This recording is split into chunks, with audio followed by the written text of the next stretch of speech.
예, 이번 시간에도 지난 시간에 이어서 작업팀과 관련된 내용을 살펴보도록 하겠습니다. 지난 시간에 그 팀 그 형성 발전 단계까지 살펴봤죠. 오늘은 팀에서의 의사 결정에 대해서 살펴보도록 하겠습니다. 그 모건과 바우어라는 학자가 95년도에 효과적인 팀 의사결정 모형이라는 것을 제안을 했어요. 일단 그 효과적인 팀에서의 그 의사결정이 어떻게 이루어지는지 그 의사결정 모형에 대해서 정리를 했다라고 볼 수 있습니다. 우선 상황평가가 이제 이루어져야 된다. 상황평가. 첫 번째가 상황평가가 이루어진다라는 거예요. 상황평가라는 건 문제의 존재를 인식하기 위해 무슨 문제가 있는지 단서들을 감지하고 해석하는 단계라고 볼 수 있어요. 단서들을 감지하고 해석한다. 그러니까 우선 상황평가라는 건 뭐 모든 작업에서의 처음 단계에서 나타나는 일이겠죠. 상황평가. 그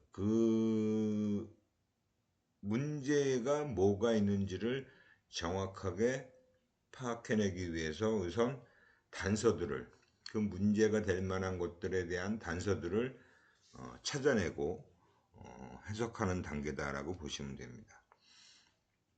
그리고 이제 초인지라는 거는 메타코그니션이다. 그래서 우리가 흔히 그 메타코그니션이다라고 하면 그 인지보다 조금 더 뛰어넘는 그런 인지를 얘기하는 거죠. 문제에 대한 정의, 그 문제가 이제 뭐다라는 걸 정확하게 정의를 내리고, 그리고 문제 해결 전략을 개발하는 단계가 바로 초인지 단계다라는 거예요. 문제가 뭐다, 문제가 뭔지 정의를 내리고, 그리고 문제 해결 전략을 이제 개발하는 거죠. 이 문제가 뭐냐에 따라서 문제 해결 전략은 달라질 수가 있는 거예요. 그래서 문제가 뭐니까 해결 전략은 이걸로 가져가자 하는 게 문제 해결 전략의 개발이겠죠. 그리고 이제 공유된 정신 모델이다. 쉐어드 멘탈 모델이다 라고 얘기하는 건데, 일단 개발된 문제와 전략에 대한 공통적인 이해 능력을 개발하는 겁니다. 그러니까 문제가 뭔지를 정확하게 다 알고 그거를 해결하기 위한 전략도 개발을 했으니까 그 부분을 전부 다 공유하는, 그래서 공통적인 이해 능력을 개발해야 되는 거죠. 팀원들이 확실하게 공유해서 다 알고 있어야 되는 거죠. 그래서 그런 부분이 이제 공유된 정신 모델이다라고 하는 거고요. 그리고 남은 팀에서의 자원 관리가 이제 이루어져야겠죠. 우리 팀의 뭐 팀원들이 가지고 있는 기술, 그리고 능력, 이 뭔지 그것들을 다 하나하나 정리해서 누구는 무슨 일을 어떻게 처리하는지에 대한 관리가 이루어지는 단계다. 그래서 그 팀 내 기술과 능력의 효율적 관리가 이루어지는 게 바로 자원 관리라고 할 수 있어요. 그래서 효과적인 팀의 의사결정은 상황평가가 이루어지고, 그 다음에 이제 초인지를 통해서 문제에 대한 정의를 내리고 문제 해결 전략을 개발하고, 그 개발된 문제와 전략에 대해서 다 같이 공유하고 공통적으로 이해하는 그런 능력을 개발해내고, 그리고 팀 내의 기술과 능력을 효율적으로 관리하는 자원 관리까지 이루어지면 의사결정이 어느 정도 정리가 되는 거죠. 그래서 효과적인 팀 의사결정 모형을 정리해서 제안을 한 겁니다. 그 다음에 이제 홀렌백 등의 그 96년도에 제안한 다수준 이론이라는 것도 이런 의사결정과 관련된 이론이라고 볼 수 있어요. 그래서 이 다수준 이론이다라는 것은 우선 그 팀 의사결정이 여러 가지 레벨에서 이루어질 수밖에 없다라는 걸 얘기하는 거죠. 우선 팀 정보력을 들고 있어요. 팀 정보력. 팀 인포머티라고 해서 팀원들이 결정해야 될 문제에 대해 충분한 정보를 가진 정도입니다. 그러니까 팀원들이 여러 명이 있잖아요. 그러니까 그 여러 명이 그 문제에 대해서 알고 있는 정보를 충분히 다 서로 어느 정도 갖추고 있는지, 그 팀 정보력이라는 게 그래서 되게 중요하다라고 볼 수 있죠. 그래서 팀 정보력이 일단 필요하고요. 그 다음에 이제 구성원의 타당성이라는 게 스텝 밸리더티. 팀원들이 정확한 결정을 내릴 수 있는 능력을 가진 정도예요. 구성원의 타당성. 팀원들이 정확한 의사결정을 내릴 수 있는 능력을 가진 정도입니다.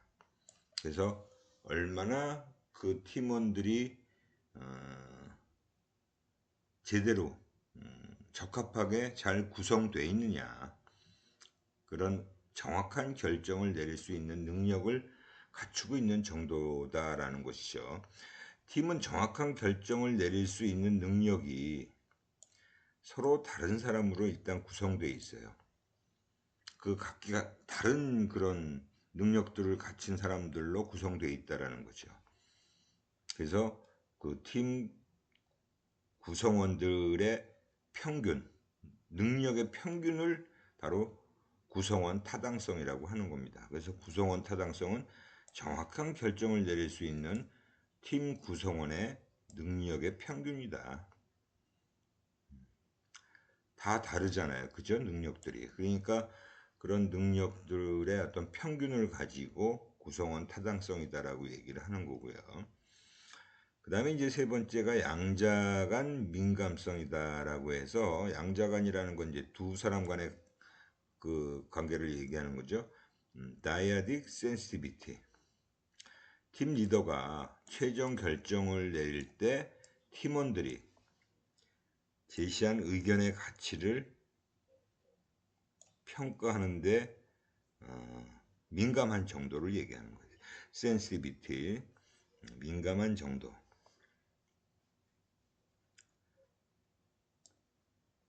즉, 팀 리더는 구성원들의 서로 다른 의견이나 권고를 자주 들어야 된다. 그러니까 결국은 팀원들 간의 그런 주고받는 의견들이 빈번하게 나타나야 된다는 거예요.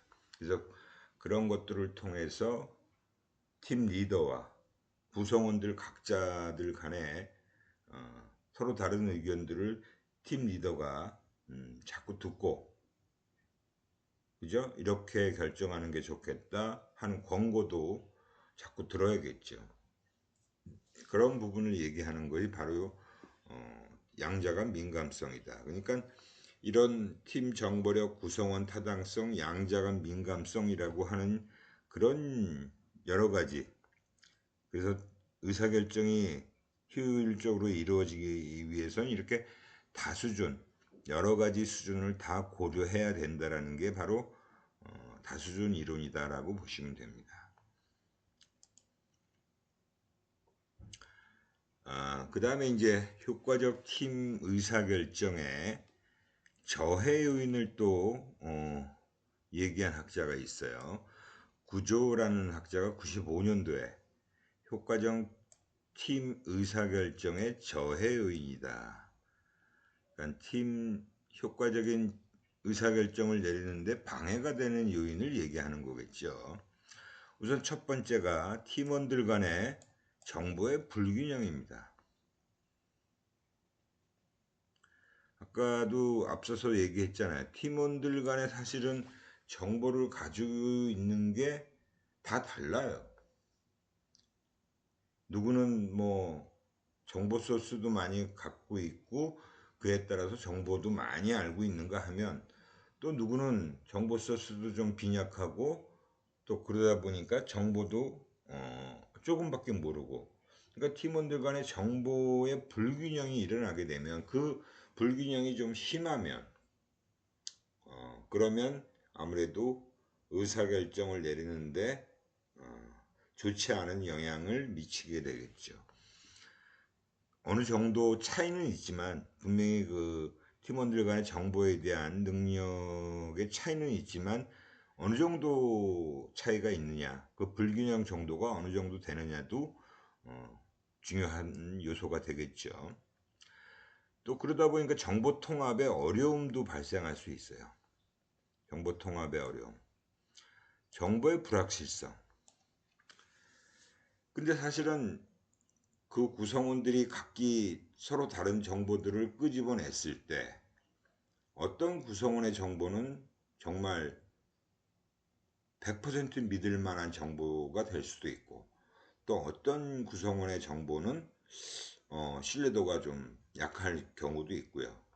그게 이제 그 정보 소스가 무엇이냐에 따라서 달라지겠죠. 그죠? 그러니까 정보의 불확실성이라는 것도 작용하죠. 그리고 구성원 간의 지위 차이. 뭐 팀 내에도 대리, 뭐 과장, 뭐 이런 직급 간의 지위가 차이가 있잖아요. 그래서 구성원 간의 지위 차이로 인해서 그 의사결정을 내리는데 아무래도 지위가 높은 사람이 좀 더 영향력을 미치겠죠. 그런 지위 차이가 또 심하면 또 문제가 될 수도 있죠.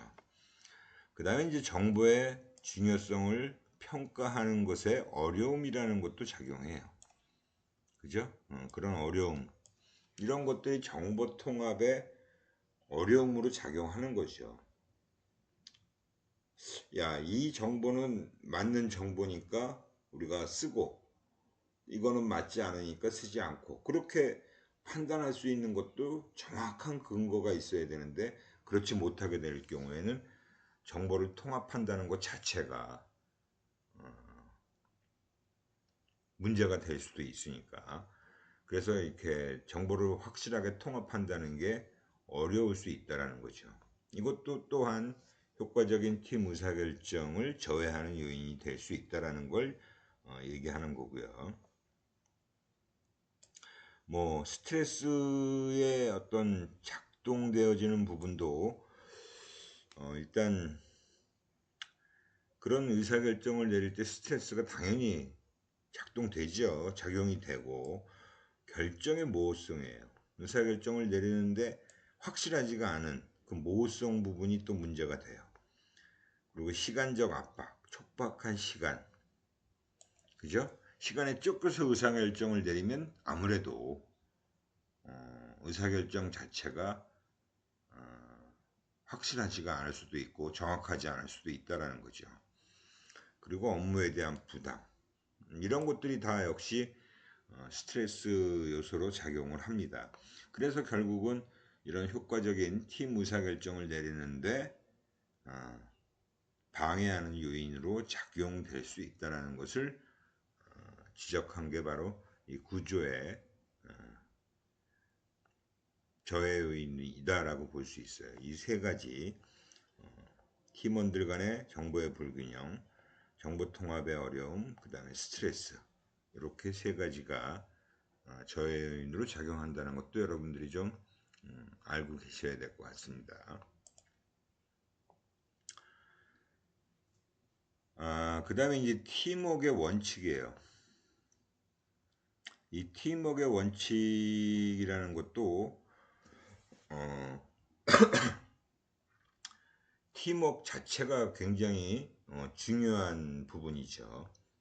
그래서 지금 현재도 많은 조직에서 팀워크를 굉장히 중요한 역량으로 보고 있어요. 그러니까 팀워크 자체보다도 만약에 어떤 리더가 됐을 때 팀워크를 촉진시킬 수 있고 향상시킬 수 있고 동기화시키는 그 역량을 굉장히 그 리더의 중요한 역량으로 보고 있습니다. 그러니까 팀워크라는 것 자체가 굉장히 중요한 거예요. 우선 이 팀워크의 원칙에 5가지를 얘기하고 있습니다. 원칙 1. 구성원들이 자유롭게 서로 피드백을 주고받을 수 있어야 된다. 팀워크가 좋아지려면 서로 자유롭게 피드백을 주고받을 수 있어야 된다는 거예요. 우리가 이게 뭐 딱 맞는 예가 될지 모르겠지만 그 축구 경기를 할 때도 야구 경기를 할 때도 구성원들 간에 그 팀원들 간에 선수들 간에 말을 많이 해야 된다 그러죠. 축구 선수들도 말을 많이 해야 된다. 말을 많이 한다는 것은 서로 간의 의사소통이 활발하게 이루어져야 된다는 거예요. 그러니까 이 팀워크라는 게 좋아지려면 그만큼 서로 간에 자유롭게 피드백, 넌 이런 게 좀 잘못됐으니까 이렇게 하는 게 좋겠다. 뭐 너는 이런 일을 했으면 좋겠다. 너는 어떻게 하는 게 좋을 것 같다. 뭐 서로 간에 하여튼 이런 건 뭔가 좀 잘못됐으니까 넌 이렇게 해라고 얘기할 수 있는 그런 피드백을 자유롭게 주고받을 수 있어야지 된다라는 걸 얘기하는 게 첫 번째 원칙이고요.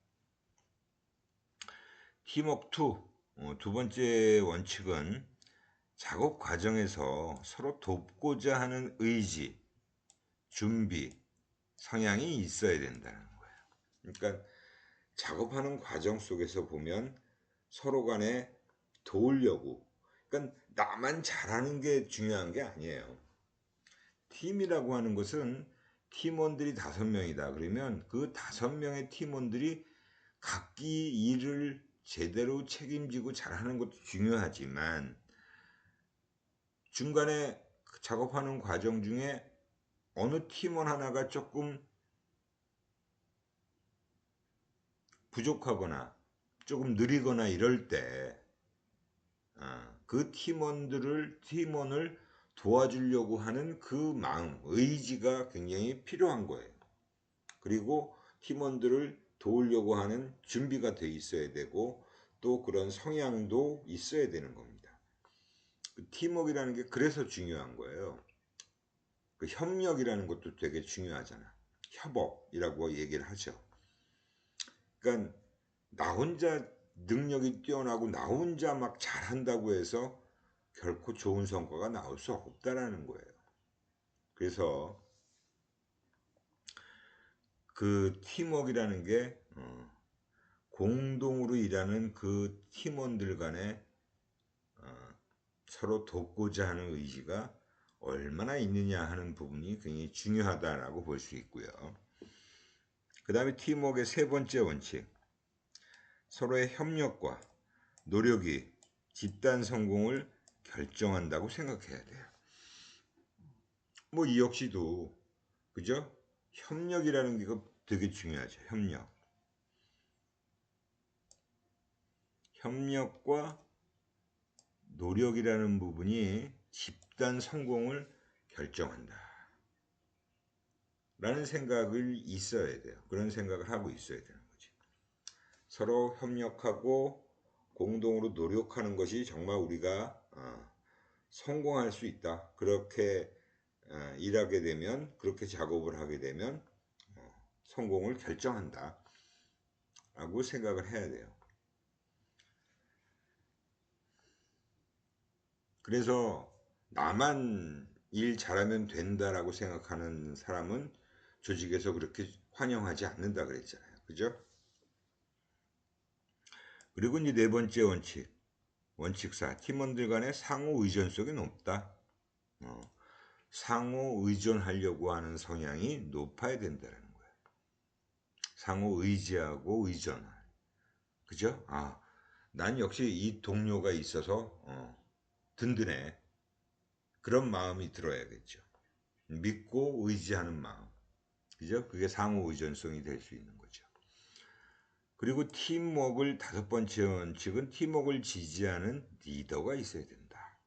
역시 리더가 팀워크라는 걸 굉장히 중시해야 되는 거죠. 그래서 지금도 뭐 공무원들 공직사회에서 과장이라는 그 자리에 올라가려고 하면 거기에 필수적인 그 역량으로 팀워크를 향상시키고 동기를 부여하는. 그러니까 과장이 나만 뛰어나서 되는 게 아니거든요. 그 과장 밑에 일하는 부하 직원들을 잘 이끌어서 그 부하 직원들이 하나의 팀으로서 정말 굉장히 팀워크가 활성화되고 촉진되는 것이 굉장히 중요한 거예요. 그래야만 결국 팀 성과가 아주 우수하게 좋은 결과를 산출해낼 수 있게 되는 겁니다. 그래서 팀워크라는 건 예전에도 중요했지만 지금은 점점 더 그 중요도가 더 커지고 있어요. 그러니까 여러분들이 이건 되게 중요한 겁니다. 능력을 굉장히 여러분들이 향상시키고 자기 개발해서 내가 아주 좋은 실력을 갖추는 것도 중요하지만, 그래서 여러분들이 학교 다니는 이 재학 시기에 공동 프로젝트를 많이 해보는 게 굉장히 도움이 돼요. 여러분들 나중에 직장 생활 하는데도 도움이 되고, 또 어딘가에 조직 생활 하는데도 굉장히 큰 도움이 된다라는 겁니다. 그래서 제가 여러분들한테 예전에는 팀 프로젝트로 팀 과제를 수행시켰어요. 팀별로. 근데 팀별로 과제를 시키고 나면 항상 그 팀워크가 제대로 잘 안 이루어진 팀의 과제 수행 결과물은 5명의 팀을 구성시켜서 진행을 하면 그 중에 2~3명은 열심히 일하고 열심히 작업하고 한두 명은 열심히 작업을 안 해요. 근데 그 결과물을 가지고 평가를 하게 되면 그 열심히 일하지 않은 팀원들의 성적까지도 좋게 평가를 해야 되니까 나머지 사람들이 볼 때는 그게 분명히 문제가 있는 거죠.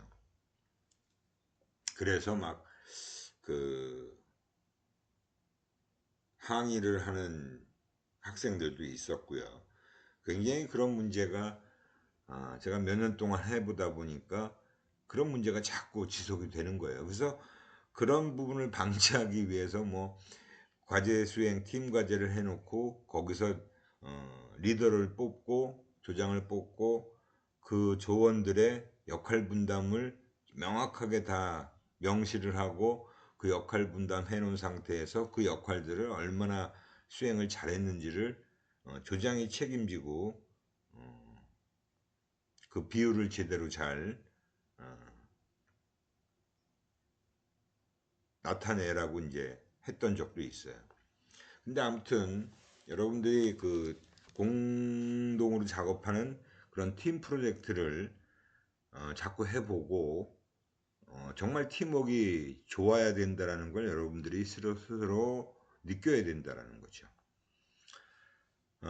팀웍을 이제 증가시키는 증가 요소와 팀웍을 감소시키는 감소 요소가 있어요.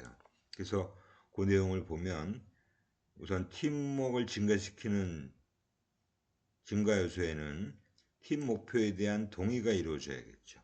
우선 그 팀에서 목표로 하는 게 다 모든 팀 구성원이 동의를 하는 목표에 대한 동의가 반드시 이루어져야 된다. 그리고 팀원들 간에 상호작용하는 빈도도 증가가 돼야겠죠. 상호작용을 아주 빈번하게 많이 할수록 좋다는 거죠. 그리고 팀원들 간의 개인적인 매력이 좋아서 서로 간에 팀원들 간에 좋아하는 정도도 많이 높아지는 게 좋고요. 그 다음에 이제 팀 간 경쟁이 있는 경우에 팀워크는 또 우리 팀 내의 팀워크는 굉장히 좋아질 수밖에 없죠.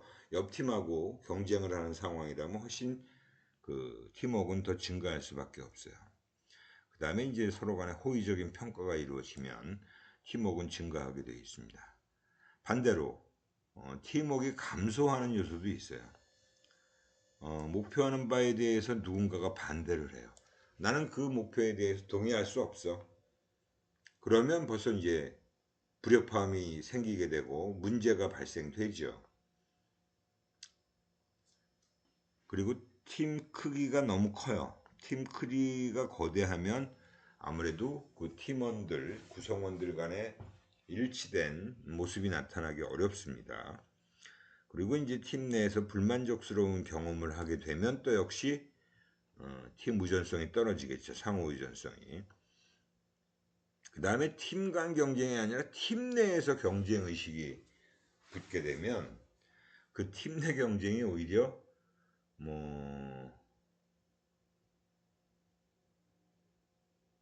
동기를 높이는 요인으로 작동될 수도 있어요. 막 서로 간에 경쟁을 하다 보면 경쟁심이 유발되면 막 더 열심히 서로가 근데 그게 오히려 방해가 될 수도 있다라는 거죠. 감소 요소로 작용할 수도 있다. 팀 내 경쟁이 너무 심해지면 당연히 좋지 못한 네거티브 효과가 더 많이 나타날 수 있어요. 그 다음에 이제 독재적인 지배, 이거는 또 당연히 안 좋은 영향을 미칠 수밖에 없습니다. 그냥 이 팀워크라는 게 아무튼 굉장히 중요하다라는 것은 여러분들이 학교를 다니면서 충분히 경험을 해야 되고 그런 부분이 굉장히 나중에 도움이 된다라는 것을 확실하게 아실 필요가 있다라는 거예요. 조직 생활에서도 굉장히 중요하고요. 그 다음에 이제 그 팀의 구성이다. 벨빈이라는 그 학자가 9가지의 팀 역할 모형을 제시를 했어요. 정리를 했다고 봐야죠. 여기에 이제 그 팀 내 구성원이 꼭 9명으로 딱 맞아떨어지진 않잖아요. 근데 이렇게 9가지 종류의 유형의 팀원들의 역할을 제시해 놓은 겁니다. 창조자 역할을 하는 팀원이 있어야 된다. 즉 창의력과 상상력이 풍부한 그리고 너무 얽매이지 않고 어려운 문제를 잘 해결하는 그런 창조자의 역할을 하는 팀원이 있어야 된다. 작은 일을 무시하고 효과적 의사소통에 너무 집착을 하는 또 단점도 갖고 있어요. 그 다음에 이제 자원 탐색가, 리소스 인베스티게이터, 외향적이고 열정적이며 말하기를 좋아한다. 그래서 어떻게 보면 그 사교성이 좋은 걸 얘기하겠죠. 그래서 기회를 발굴 탐색하고 친교를 잘한다. 그만큼 여러 사람들하고 잘 어울릴 수 있고, 그죠? 그래서 그러다 보니까 자원 탐색을 잘할 수 있는 사람이죠. 너무 긍정적인데 초기 열정이 사라지면 또 관심을 잃게 되는 일도 약점으로 작용할 수 있다는 거고요. 그다음 코디네이터, 지휘나 조절자, 우리가 그 오케스트라도 그 지휘하는 사람이 굉장히 중요하죠. 하나하나 악기의 소리가 어떻게 합쳐지느냐, 그게 하모니를 이룰 때, 조화를 이룰 때 정말 아름다운 음악으로 완성이 되는 것처럼 그 훌륭한 지도자로서 목표를 명확히 하고 의사결정을 증진해서 위임을 잘한다. 그래서 이런 리더가 구성원들을 잘 이끌어내는 그런 부분이 필요하다라는 거고요. 추진자, 샤퍼, 도전적이고 활기에 넘치며 공경 속에서 번성한다. 장애를 극복하는 추진력과 용기를 가진 사람이 필요한 거죠. 그죠? 그러니까 이게 모두가 이래야 된다는 게 아니라 그 팀원들 각자가 이런 역할들을 하는 사람들이 갖춰져 있을 때 이제 좋은 장점이 발휘가 된다는 거겠죠. 냉철할 판단자, 모니터 디벨리에이터다. 그러니까 모니터라는 건 굉장히 그 진행 과정을 모니터한다는 뜻이잖아요. 그럼 모든 안을 살피고 정확히 판단한다. 점검 능력이라고 볼 수 있어요. 이런 능력을 또 역시 가지고 있는 사람이 필요하죠. 그 다음에 이제 분위기 조성자, 팀워커라고 하는데 우리가 보통 분위기 메이커다 뭐 이런 얘기 흔히 하는 말로 그렇잖아요. 그 분위기 메이커, 분위기 조성자, 팀워커, 협력적이고 온화하며 남을 잘 이해하는 그렇고 외교적인 성향이 강한, 경청하고 마찰을 피하며 조직을 평온하게 한다. 그만큼 다른 사람의 이야기도 잘 들어주고 그런 역할을 하는 사람이겠죠. 그 다음에 이제 임플리멘터, 실행자. 그죠? 엄격하고 신뢰성이 있으면 보수적이고 능률적이다. 그런 좋은 아이디어가 나왔을 때 실행에 잘 옮기는 사람이 바로 실행자라고 할 수 있고요. 완결자, 컴플리터, 근면성실하고 열심히 하는 성향이 있고 실수나 빠진 것을 찾아내고 제 시간의 일을 완료해낼 수 있는 제 시간의 일을 완료해낼 수 있는 그런 사람이 완결자라고 볼 수 있고요. 전문가의 역할을 하는 사람, 마지막으로 한 가지 일에 전념하고 헌신적이고 전문 분야의 지식과 기능을 잘 제공한다. 그러니까 지금 이렇게 9가지 역할을 하는 사람들이 팀원으로 골고루 갖춰져 있다면 아주 이상적인 팀이 되겠죠. 물론 뭐 팀원들이 9명이 안 되는 경우도 있잖아요. 그럴 때 이제 뭐 이런 역할을 하는 사람들이 고루 섞여 있으면 역시 또 팀워크가 좋아질 수 있겠죠.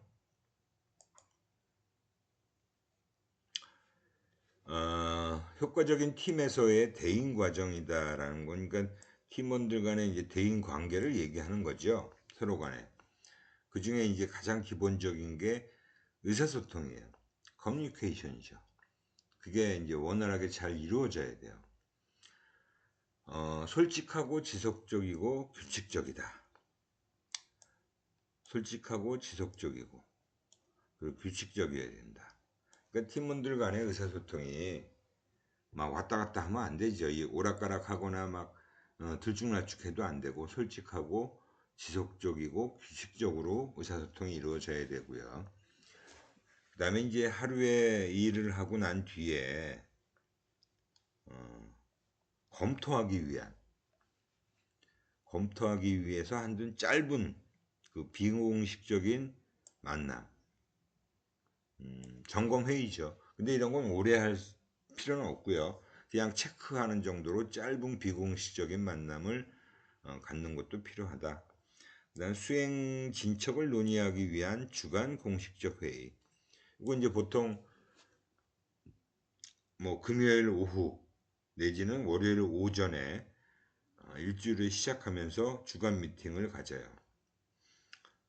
이번 주에 이제 어떤 식으로 일을 진행해야 되는지 그런 계획들을 얘기하고 지난주의 성과를 또 되돌아보는 시간을 갖는 거죠.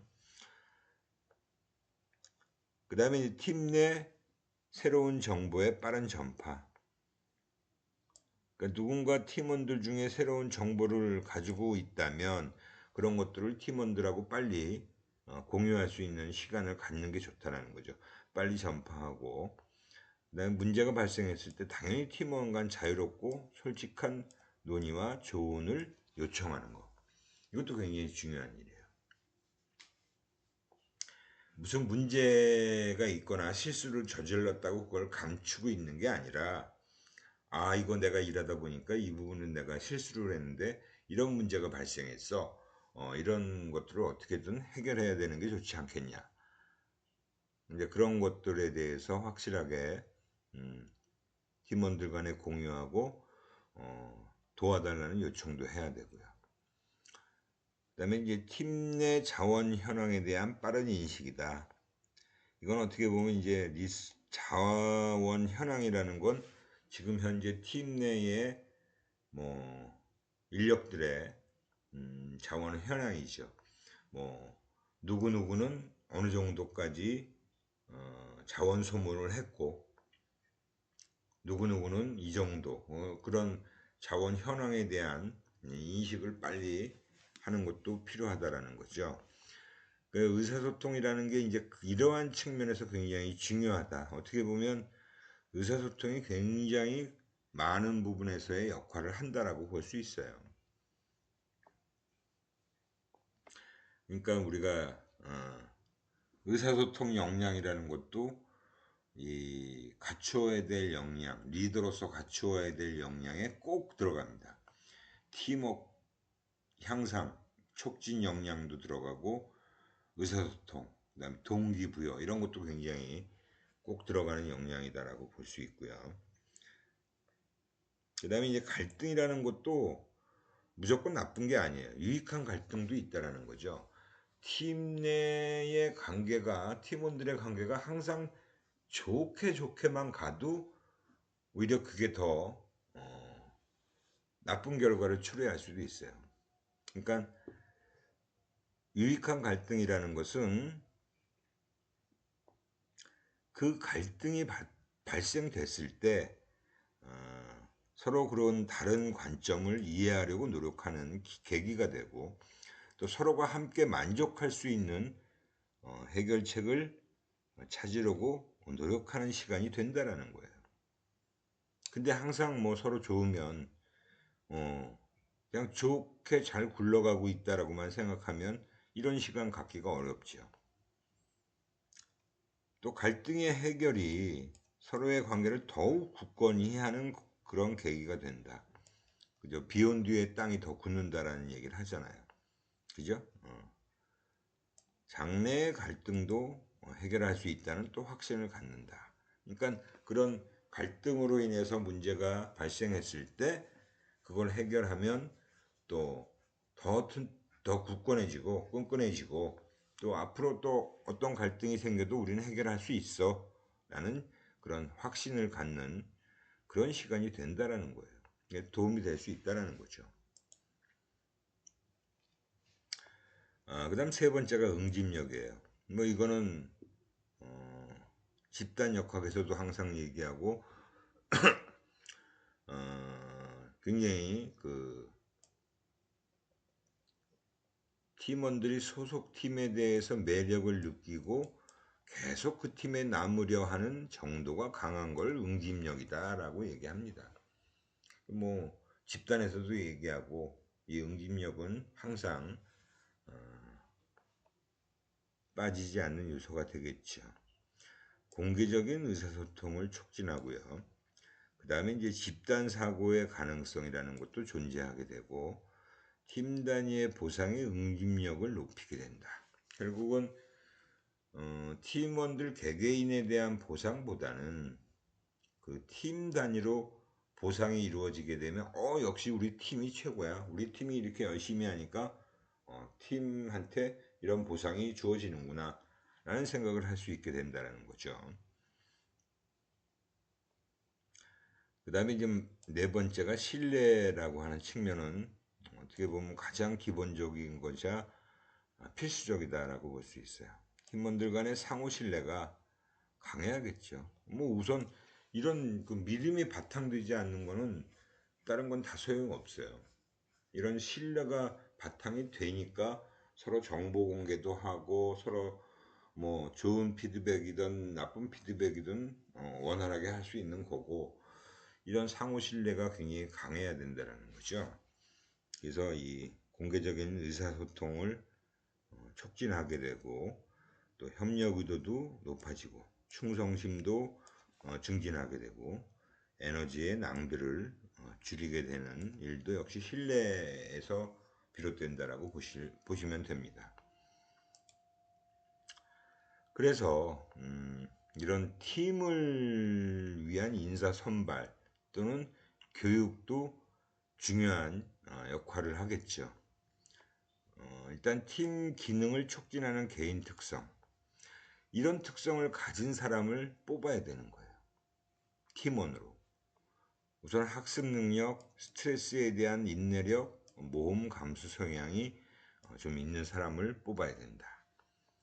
그리고 팀원 간 능력의 조화, 그 다음에 팀원 간의 성격, 가치 일치도, 그 다음에 외향적 성격, 정서적 안정성.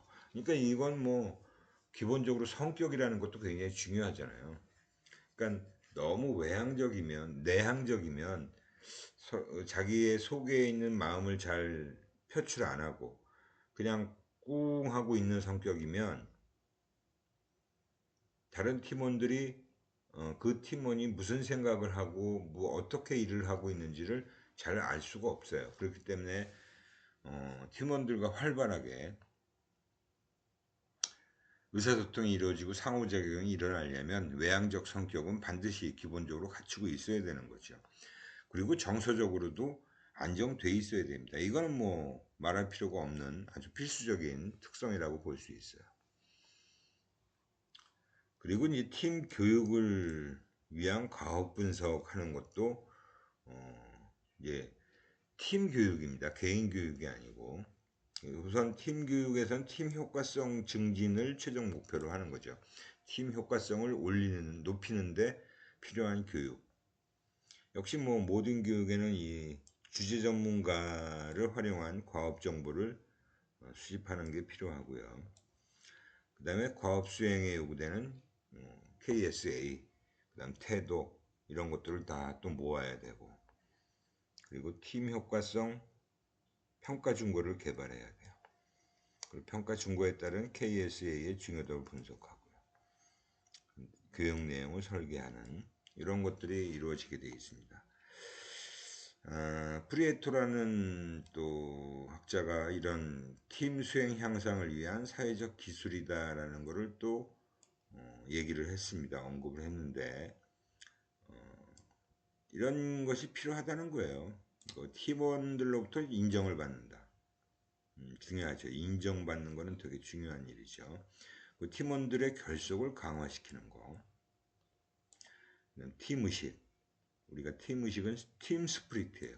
우리 그 군대에서 하는 팀 스프릿이라는 그 훈련도 있죠. 그 다음에 이제 팀원들과 일체감을 공유하는 거. 자신에 대한 팀원들의 인상을 관리한다. 이건 이제 리더가 되겠죠. 리더가 아니더라도 자기가 다른 팀원들로부터 어떤 인상을 받고 있는지를 관리하는 일도 필요하다라는 거죠. 이렇게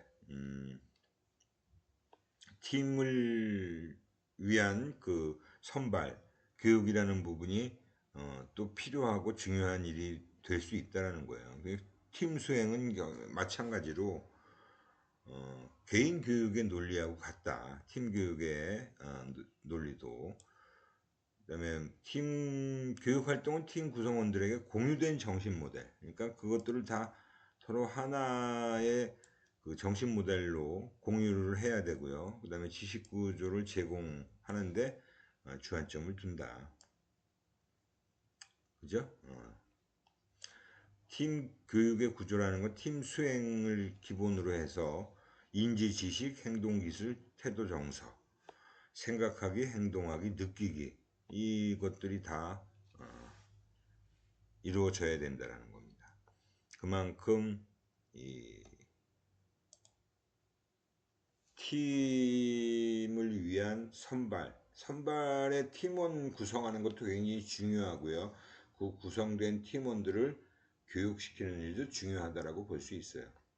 그래서 저도 뭐 직장 생활 오래 하면서 팀으로 구성해서 많이 일을 했죠. 근데 정말 그 마음 맞는 팀원들끼리 일하는 것이 정말 얼마나 행복하고 좋은 일인지 그런 것들을 많이 느꼈어요. 그게 정말 중요하다는 것도 많이 생각을 하게 됐고요.